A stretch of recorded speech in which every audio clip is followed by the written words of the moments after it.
은퇴 후에 얼마나 있어야 편하게 살 수가 있을까요? 우리 모두가 고민하고 있는 부분이죠. 그런데 충분함의 기준은 자산을 얼마나 모았냐보다 각 가정의 생활 패턴에 달려 있습니다. 집집마다 생활비가 다르고 노후에 받게 될 연금액이 다르잖아요.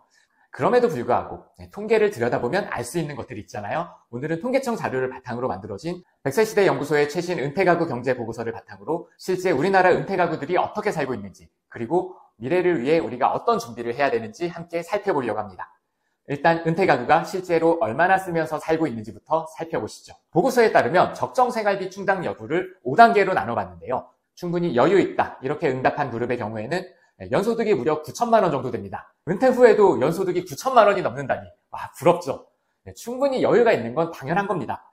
우리 좀 더 현실적인 목표를 생각을 해보죠. 우리의 노후는 그냥 여유 있게만 살아도 충분하잖아요. 여유 있다고 느끼는 가정은 얼마를 쓸까요? 소비 지출이 3천만 원이고요. 비소비 지출이 1,200만 원입니다. 연간 4,200만 원. 한 달에 350만 원 정도면 여유 있는 생활을 할 수 있다는 거죠. 결과적으로 여유 있는 노후 생활을 위해서는 연금액이 얼마요? 350만 원 이상 나올 수 있도록 준비하는 것이 필요하다는 겁니다. 나의 노후는 보통이다 라고 응답한 가정의 경우에는 연간 3천만 원 정도의 지출을 하고 있습니다. 한 달에 250만 원입니다. 적어도 연금으로 250만 원 정도는 확보가 돼야, 그래야 노후에 돈이 부족하다는 생각을 안 할 수가 있다는 거죠. 국민연금관리공단이 2024년 노후 실태조사에서도 은퇴자 부부가 최소한의 기본 생활을 유지하기 위해서 필요한 월 생활비는 평균 200만 원 수준이었습니다. 적정 노후 생활비는 280만 원 정도였고요. 이 정도 금액을 목표로 노후 자금을 준비해 나간다면 되겠죠. 생활비가 전부 연금으로 준비가 되면 좋겠지만 아직 준비가 부족한 분들도 많이 있을 겁니다. 괜찮습니다. 노후 소득원은 연금만 있는 게 아니잖아요. 노후 생활을 위해서는 기본적인 경제적인 토대가 필요합니다. 그렇다면 우리 은퇴 가구들의 경제 생활이 어떨지도 한번 같이 살펴보도록 하겠습니다. 2024년 가계금융복지조사에 따르면 국내 은퇴 가구의 평균 순자산은 약 4억 5천만 원입니다. 연간 기준 평균 소득은 3,700만 원 정도고요. 이 중에서 2,400만 원을 지출하면서 살고 있습니다. 얼핏 보면 나쁘지 않아 보이지만 이거는 평균값이라는 걸 기억을 해야겠죠. 중간값을 살펴보면 은퇴 가구의 순자산은 1억 8,700만 원으로 2억 원이 채 되지 않습니다. 연간 소득도 2천만 원 정도에 불과합니다. 이러한 차이는 우리나라 노인 빈곤율이 OECD 국가 중에 가장 높은 수준인 이유를 어느 정도 잘 설명해 줍니다. 자, 이제 이 은퇴 가구들을 적정 생활비 충당 여부에 따라서 충분히 여유 있다부터 매우 부족하다까지 5단계로 나눠서 좀 더 자세히 살펴보도록 하겠습니다. 보고서에 따르면 충분히 여유 있다 이렇게 응답한 그룹의 평균 순자산은 무려 17억 원이 넘습니다.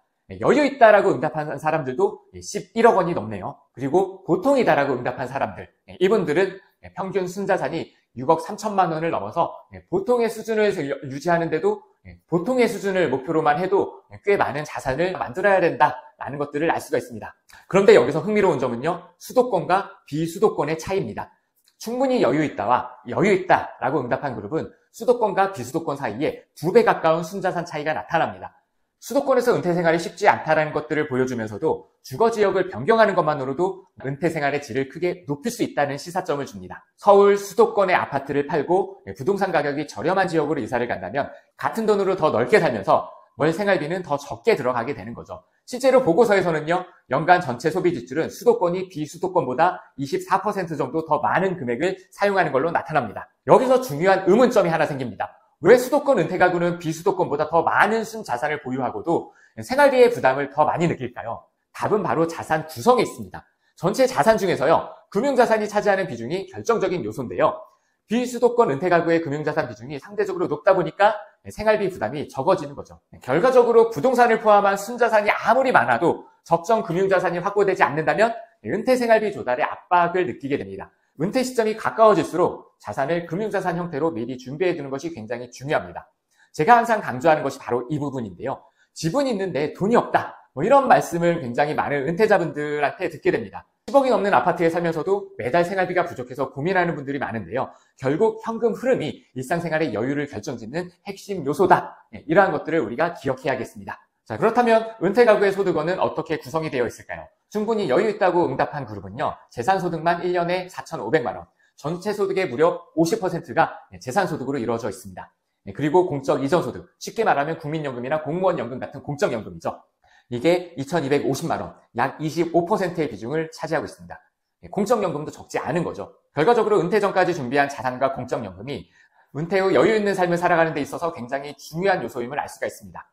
여유 있다고 응답한 그룹은요, 재산소득과 공적연금이 각각 소득의 33%로 이것도 굉장히 높은 비중을 차지하고 있습니다. 하나하나 살펴보면요, 공적 이전 소득과 근로소득은 모든 단계에서 굉장히 높은 비중을 차지한다는 점이 보입니다.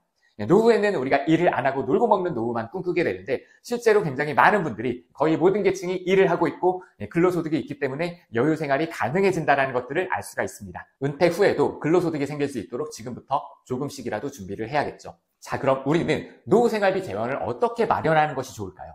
자료를 통해서 알 수 있듯이 공적연금이 확보가 되지 않으면 보통 수준의 노후 생활을 하기가 어렵습니다.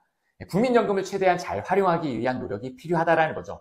따라서 연금 준비는 크게 세 가지 축으로 이루어지는 게 중요합니다. 첫 번째로는 국민연금인데요. 공적연금으로서 안정성이 높고 평생 받을 수 있다. 그리고 물가 상승이 반영된다는 장점이 있습니다. 그런데 부부수급자의 국민연금 평균 수령액은요, 작년 11월 기준으로 한 달에 108만 원입니다. 반면에 국민연금을 가장 많이 받는 사람은 얼마를 받고 있을까요? 국민연금으로만요, 무려 한 달에 500만 원 넘게 나오기도 합니다. 이런 차이가 도대체 왜 생겼을까요?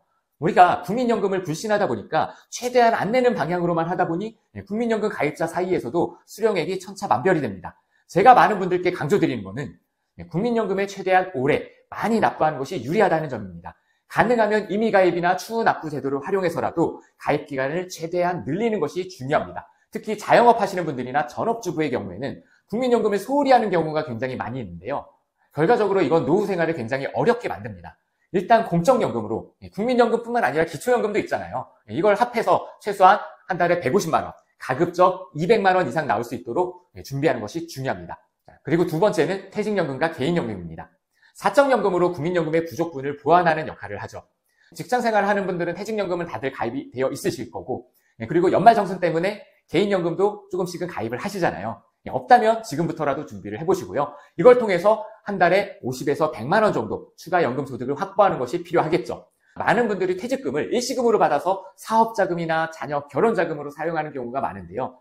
가급적이면 이걸 연금 형태로 수령하는 것이 노후 생활을 안정적으로 보내는데 도움이 됩니다. 세 번째, 개인 자산을 활용하는 건데요. 부동산이나 금융자산 같은 우리가 보유한 자산을 노후소득으로 전환하는 방법입니다. 예를 들어서 주택연금을 활용하거나 월세 수입을 창출하는 방식이 있죠. 우리가 노후에 안정적인 재산 소득을 확보하기 위해서는 어떻게 해야 되겠습니까? 은퇴 전부터 지금부터 꾸준히 자산을 쌓아나가는 것들이 굉장히 중요하겠죠. 그런데 여기서 많은 분들이 간과하는 점이 있습니다. 순자산이 많다고 해서 반드시 여유로운 노후 생활이 보장되는 것은 아니라는 겁니다. 예를 들어서요, 자산의 대부분이 거주하는 주택이라면 어떻겠습니까? 실제로 생활비로 활용할 수 있는 현금 흐름이 제한적일 수밖에 없습니다.